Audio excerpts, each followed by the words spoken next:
Thokozani emakhaya ngiyanibingelela nibingelela ugogo Mahlase lona. Ngithi namhlanje ake ngibuye sibambe leli iphupho leli lokuphupha izicathulo. Kepha-ke ngaphambi kokuthi size singene ephuphweni, ngicela ukunikhumbuza ukuthi ningakhohlwa ukulike, niphinde futhi nisubscribe, nifollowishe ukuze phela uma kuwukuthi sifaka amanye amavidiyo nikwazi ukuthi nithole ama-notices ukuze nikwazi ukuthi asheshe afinyelele kunina.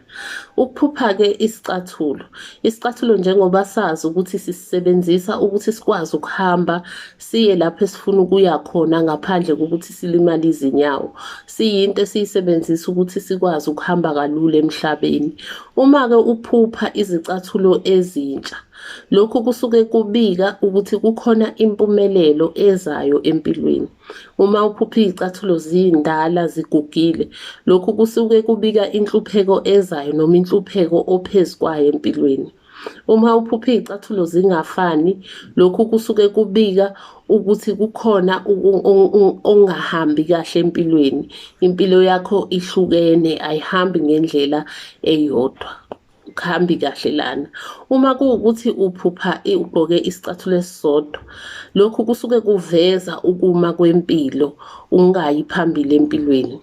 Uma kuwukuthi uphupha-ke izicathulo lezi ozigqokile zinkulu kunawe, lokhu kusuke kubika ukuthi kukhona ukukhula okuzayo empilweni, ngoba phela kufuneka ukuthi uhambe unyawo olukhule ukuze zinele lezi zicathulo.